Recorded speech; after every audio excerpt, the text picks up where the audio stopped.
Monday with my boy Bradley. Bradley, say hey. Hey. Hey. All right, Bradley. Let the folks know where you're from and the work that you do. I am originally from Washington, D.C., but I live in Brooklyn, New York right now. And wow, I am just a community activist. It's just a very easy way to say what I do. Okay. Tell us about your job. 9 to 5. What pays the bills?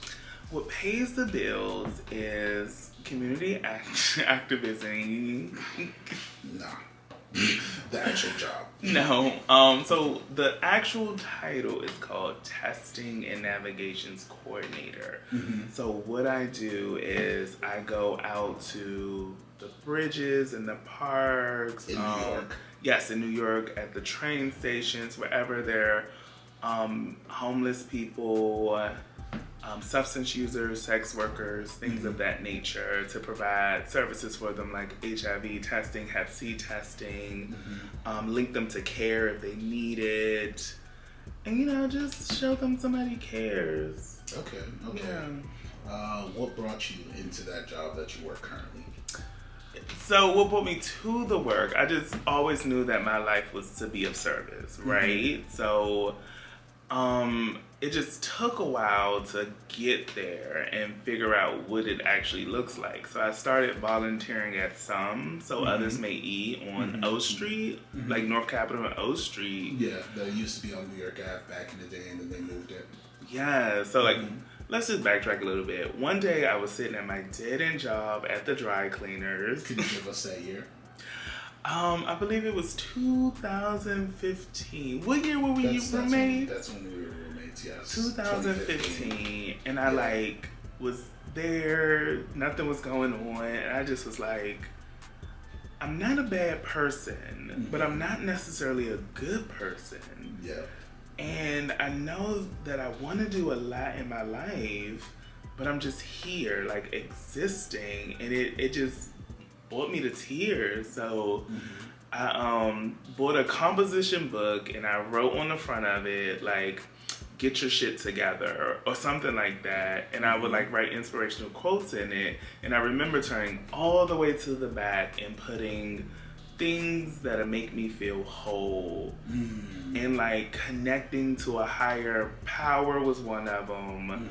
It was 5 different things, but I remember connecting to how higher power and being of service to people were the main 2. So I wrote that list down, and I started volunteering that week at some. And I thought oh, this is nice, I could do this. It's very different because I've never worked with a homeless population before, but I was this feels good. And then I just stuck with it for such a long time that at one point I just became staff. They was yo, you're here just like us in the morning.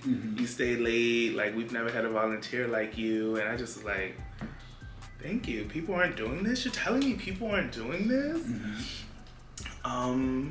So I left the dry cleaners and I started to work for them. But then I fractured my foot. I fractured my foot, and then it sent me into a depression because I had to move, and I had to. Do you remember what kind of fracture that was? I sure do. It was the fracture of my 5th metatarsal bone. So you broke your 5th metatarsal too?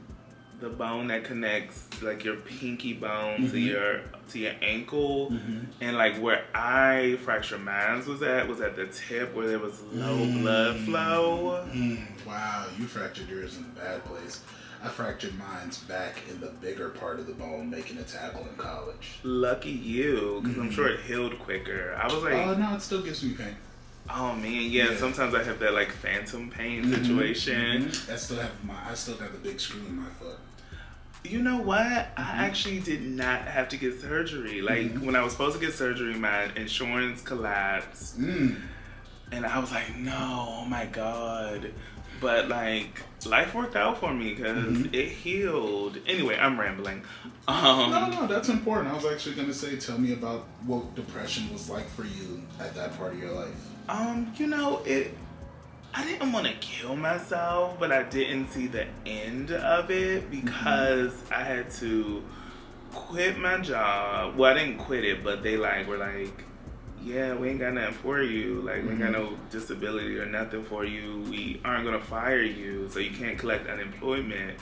So I like had to like go see if I can get like food stamps and emergency like cash assistance and like figure out insurance. Did that change what job security looked like for you in life? Yeah, because then I had to like move out my apartment. I had to move in with family, and then oh my god, it just was like crazy. I like was literally like bouncing from an aunt house that I was uncomfortable at to like back with my mother, and we didn't have a really good relationship, to my aunt and uncle in Waldorf. I just was like, yo, it was really given what it was supposed to have gave. Oh my god, it was really hard for me because I had always been such an independent person, and then like when I moved out of the house, I just had always been just independent, so it was really hard to depend on people, be it family or friends, because it was like I need things but I don't know how to ask for things, and I just really wasn't happy. I really just was like, and then I gained all the weight that I still haven't lost. Well, how did you find joy? In scissor. Music. Yes, because that year also Control came out. I just was watching a lot of movies. Even though I couldn't see the end of like my healing for my foot or like moving out of my depression, I did like still like plan to do things, and like I was writing, and I was trying to be productive with that time, but like depression was serious. It was like, oh, I can't even get up some days. Yeah. It was horrible. How do you deal with depression now? You know what? I meditate a lot. I do a lot of crystal work, essential oils. I have an altar. And most people altars are usually like at a table, but I put mine really, really low to the ground, so I can like really sit in it and like really be present with the elements and things that are at my altar. Man, I have a gratitude journal. I read a lot of books. Tell me about your gratitude journey. I actually got it from Five Below for $5. And every day it just asks like, what do you on a budget? Yes. Actually, I have so many of them. I probably should just bought a really expensive one. But yeah, it just asks me, what am I grateful for? How am I going to take care of myself today? Like, what inspired me today and things like that. Did I drink water? Like, how much did I exercise? What does downtime look like for me? And it also, like, each month, it also has this cute thing where just, like, each day, just, like, quick bullet of, like, what were you grateful for today? Okay. So what were you grateful for today? You know what? I'm still grateful for the work that I do because every time I am met with, like, some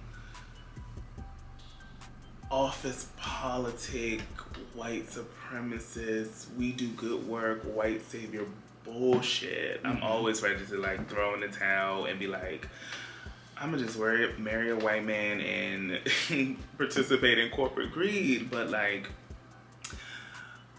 people, the participants, the community that I serve, they really, really, really know I'm there for them. And I don't know if it's just the universe that sends somebody, but they always, every time I'm literally on a computer, like looking for a new job, I go to work the next day and someone's like, yo, you cannot leave. Like, we love you. Like, you've helped and you care. And it's just, I'm just there for people. I'm just there for people. Like, I personally don't want no kids. But I always think like, yo, like these are like my kids, like, and I didn't have a really good childhood, so I like treat them how I wanted to be treated, how I want to be treated. and they really know I'm there for them, and it makes me so happy. When you said these are my kids, describe your kids. Let me know about the folks that you take care of in the community that you serve. Some are substance users, some are homeless, a lot of my kids are homeless. And when I say kids, like, they aren't younger than me. Like, these people are well into their, like, 40s and 50s. And I look at them as, like, not even just kids, but, like, aunts and uncles and brothers and sisters. They're substance users, they're homeless, they struggle with mental health issues. It's just a lot of different things. But I always show up for them. I always show up for them. Do you have 2 stories you can share with me about them and your visits? Yeah, so one of them I met doing outreach underneath the bridge. A lovely trans woman struggles with substance use and also is homeless. And you know what? I just loved on her. I just loved on her, and just, I don't know, she is my sister. She is. It's really hard to explain what I do because it's not anything that I can say out loud and I can revisit it. Not even legally, but like, I just really am a person of action. I know that I talk so much and I do all these really great things, but I'm really like, when people ask, I'm like, I don't know. It just comes really natural to me to like have so much humility towards people and like to like even give them a hug, and people are like, yo, you know, they like haven't bathed and they might have bed bugs, and I'm like, but they also need this human touch because I'm reestablishing their connection to trust people again. Yeah. So like, if I can touch you, put my hand on your shoulder, and if you allow me to hug you, or even sometimes feed you, like sometimes I go above and beyond and I give way too many snacks than I'm supposed to, but I'm like, I know that once these doors close, and you're hungry, you're gonna need something. Even the another human life can't be dictated by a budget or by a 9 to 5. Because every job I've ever worked, I've always like looked back at the building, thinking like, where, like, what's gonna happen to like the people? Like, where are they gonna go? Like, you know, it makes me so sad. It, like, even making me emotional right now. But like, I just know like tomorrow they're gonna be great, and I'm gonna like give them A1 white glove service. And yeah, it's just really hard. It's just one of them things, like, you just have to see me in action because I don't know how to like really express it. But like, when people tell me how they see me, I'm like, oh no, I like really just do this shit from the heart because I really do care. Like, even there's a guy when I drive to work sometimes, because I live in Brooklyn and work in Harlem. And parking is crazy. If anybody knows anything about New York, there's so many fucking cars.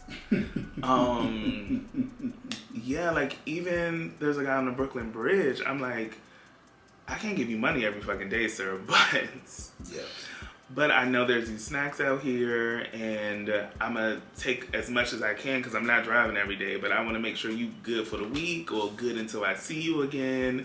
And then I got into, so I used to first give him money, and then I used to like consciously be like, oh, like somebody got $1, somebody got something, so I can like consciously like, I'm going past the Brooklyn Bridge today, I'm gonna give him this money.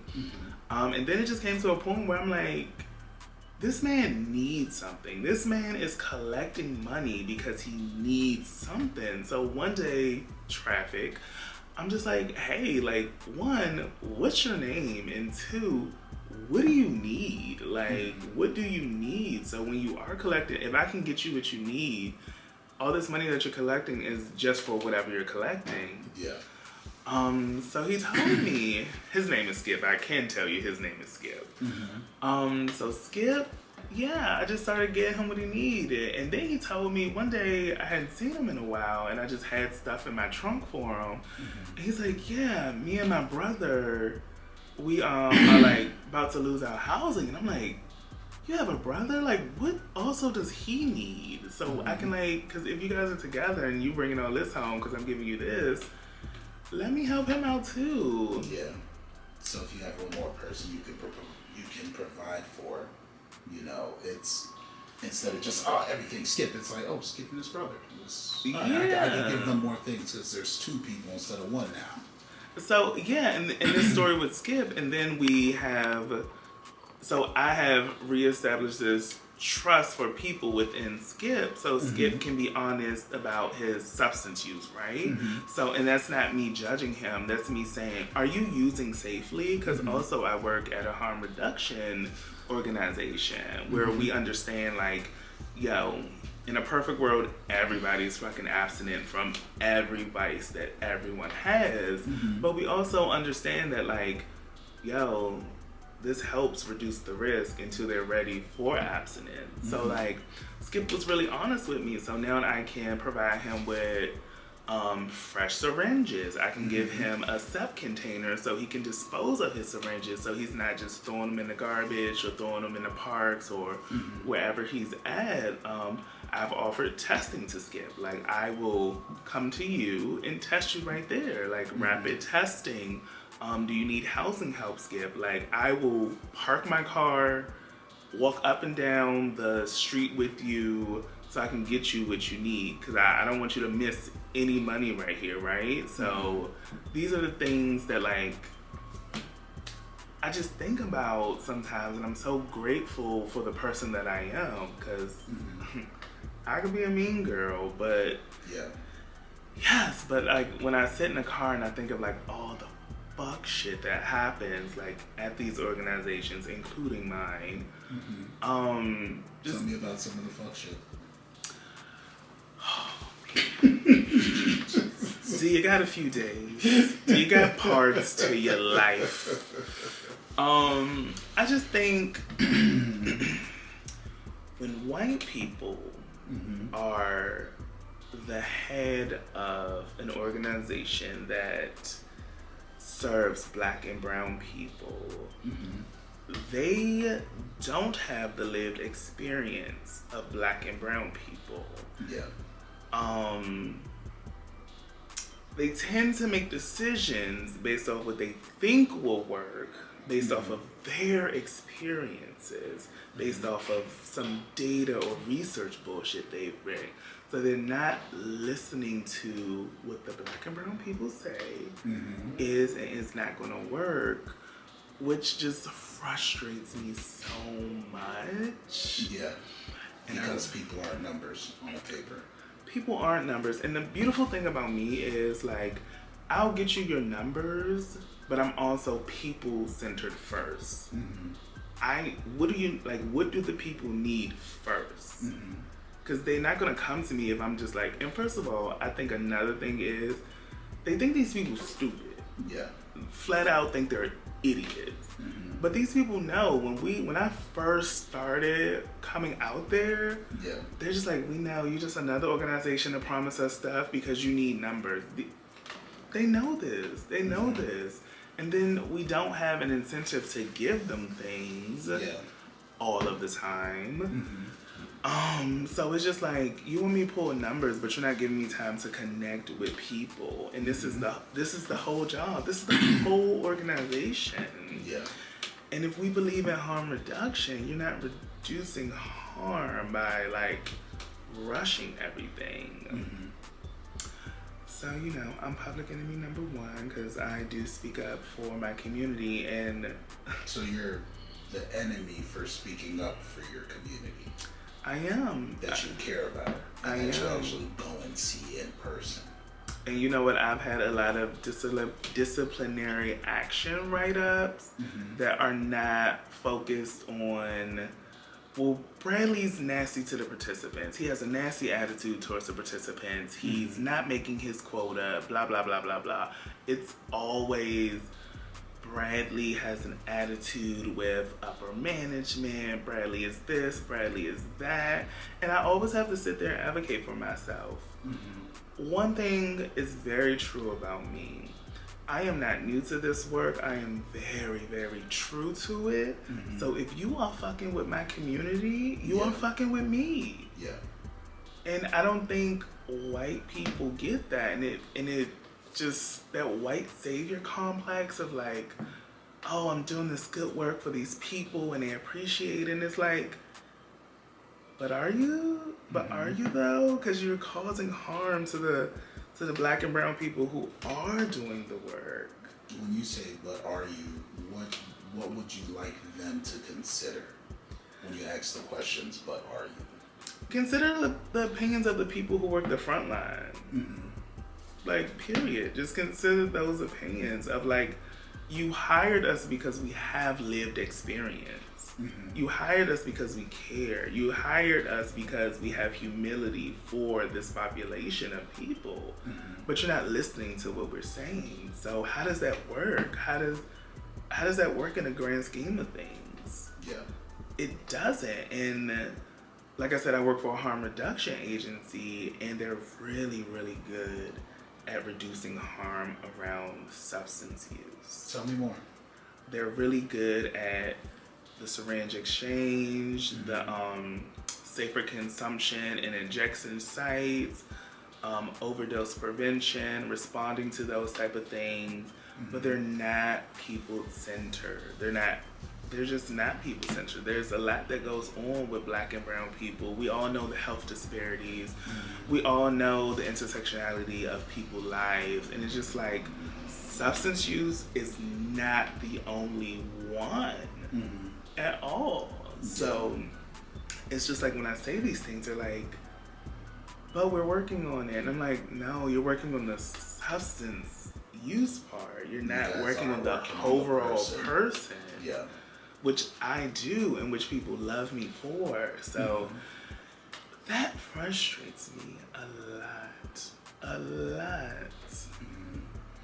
What do you, in terms of the way the company is structured for the work that you do, especially within that population, are there alternatives in terms of like suggestions that can be made? Or at the end of the day, if the white people don't listen, nothing in the organization itself is going to change. And is it a nonprofit? Yes, it is a nonprofit. Loaded question. Thank you for asking me that question.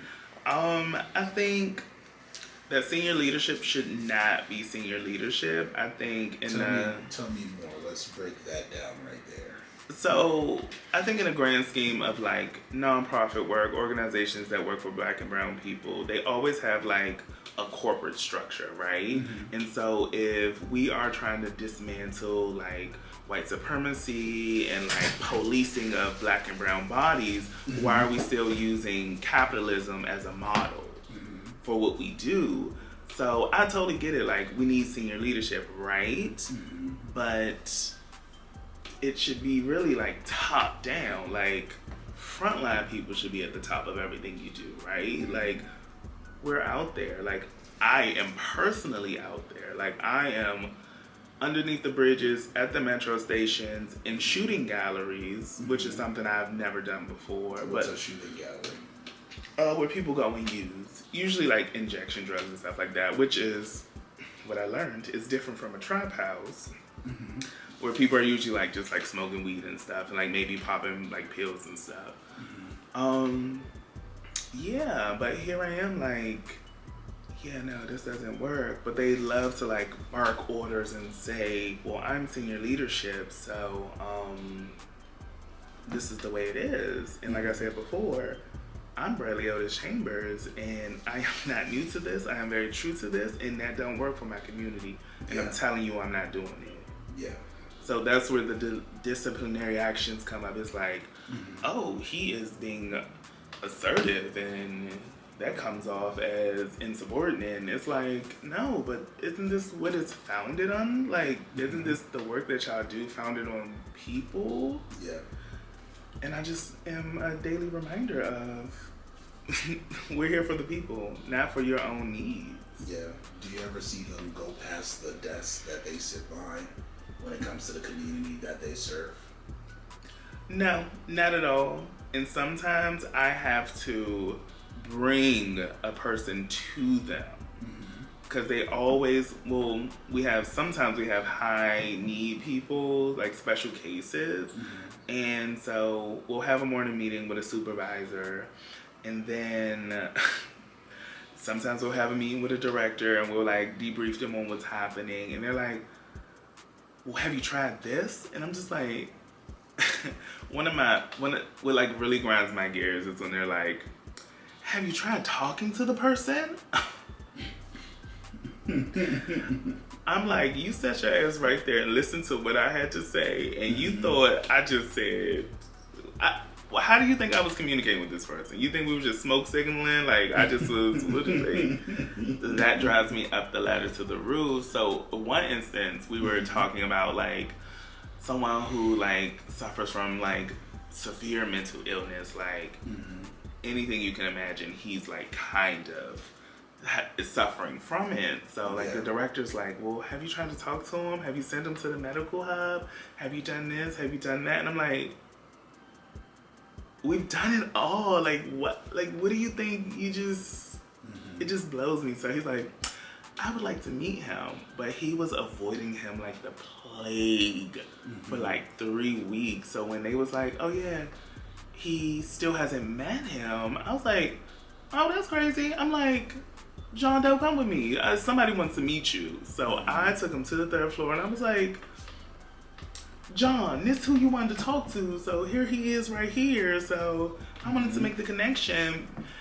And he literally, the director said all of the stuff that we've been saying. And it's just like... He stuck to the script. He couldn't ad-lib. He couldn't put any heart in it. But he couldn't put any heart in it. He had no conviction. Yeah. But you also sat there and did all the things that we did. So you bark orders at us, and you did the same thing, and it didn't work. So what's the issue? And you show proof that, like, hey, the thing that you're upset about, it doesn't work for you either. So what's the next step? Now that you've seen that it hasn't worked, and up to this point, I assume the next step never came. It never came. He has said nothing else after that. Nothing. And I'm just like, it's crazy. I just be like, I told y'all. And I'm a Virgo. Don't give me the satisfaction of telling you I told you so, because I will live in that moment. It's gonna be in your face forever. Yeah, because I'm gonna continuously tell you I told you so. And I've been at this particular organization for 7 months, and I'm consistently, constantly telling these people, told you so. Told you so. Told you so. And I love it, because I'm just like, why do y'all think we're idiots? Why do you think staff is it? Like, staff, everyone under senior leadership's an idiot? And why do you think the people we serve are idiots? And why do you think people view us as such? I don't know. I really don't know. And you know, I'm reading a book right now called, I just blinked on me. It's a really good book. And Black Fatigue. Yes. Black Fatigue. And it, I need to borrow that book when you're done with it. Yeah, you know what? You can actually have it, because the whole time I've read it, I've just been rolling my eyes. Because when we like ask these questions, like, well, why do you think this is the way it is?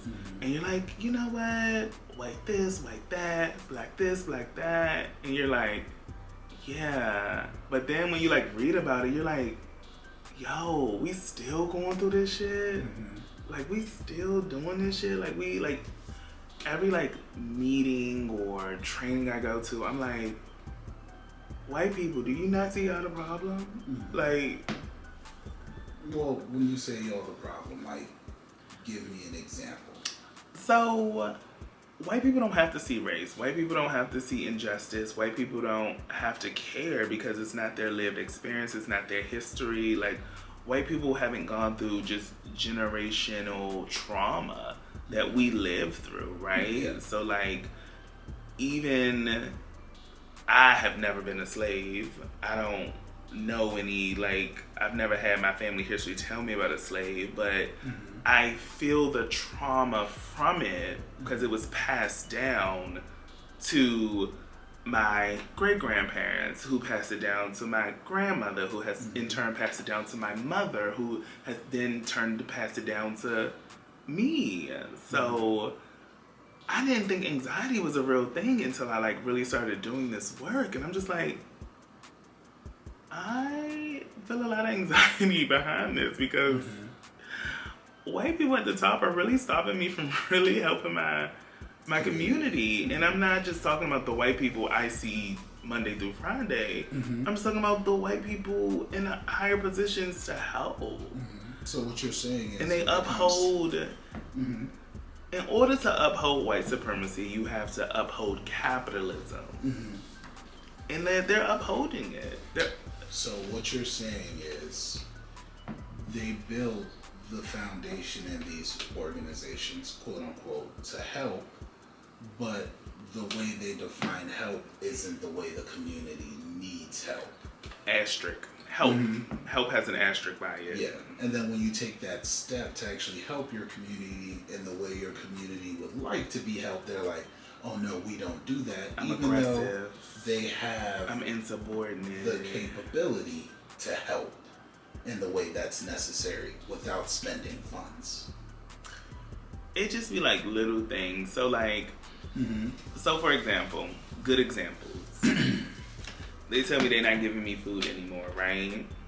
For the folks that you help. Yeah, for like That any incentives and stuff like part that. of your relationship is built on in the community. Is feeding them. So I got the connection to get fresh fruits and produce delivered every Wednesday. And not just like a bag or two, but like crates and crates of shit. Yeah. So I'm just like, all right, well, this is what I've been able to do. So can we start like a nutrition course or whatever? Or like, can we, because we don't have a kitchen, but I'm like, if y'all get some like burners up in here, I'm not a cooker. But we, like, there's this lady who is in the community. Her name is Mama Mo. I'm like, yo, if I can give it to her, she can like whip up some shit. Shout out to Mama Mo. I've connected with another lady at another organization who grows fresh fruits and vegetables at the organization. So you've reached out to other organizations. And make stuff, because I'm just like, yo, like, these people, somebody in the community, somebody who's working for another community organization, are like making moves. Are these in different boroughs?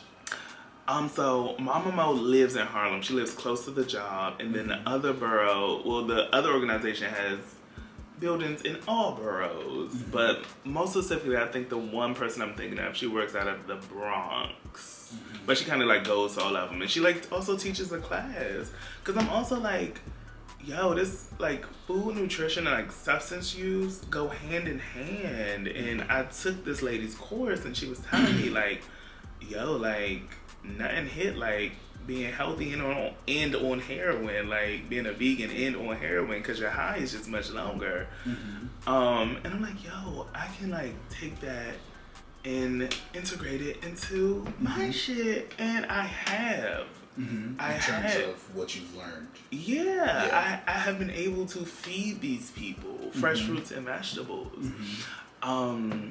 We have a drop-in center, and I see... What's a drop-in center? So a drop-in center is just like a drop-in center sounds. And it's like if the people come in to like just sit, drink coffee, chit-chat with each other. See case managers. They can go to Holistic. They can use the bathroom. We have a medical hub. They can shower. Things of that nature. How close to normal would these people be if you didn't know that they were users? So you know, some people are very like stereotypical users. Like, you know, I don't want to pinpoint anybody, but like, you know, just think of like what you think a user is. Some people are like that, and some people, you and I, some people you would never know. You would never know. They walk in the. First of all, I think the most beautiful thing about my organization is they do hire active users. Okay. And so they actually hire active users to work for the organization. Yes. Still keep in mind that asterisk mark. The help is still asterisk mark. Yeah. But yeah, so in conversation with a lot of my coworkers, and they just like, and they say something, and I'm just like, what? Like you? And they're like, yeah. And I have to like dial it back, because I know I'm like, I'm not judging, but I'm also like, this blows my mind and like reduces the stigma that I think like what a substance user looks like. Because I'm just like, oh, you like... Even when it comes to hard drugs. Yeah, because like, yo, like people are like parents. People are like picking their kids up from school, like daily helping with homework, like cooking and like just living normal lives. And I'm like, oh, I would... You would have never known. Never known.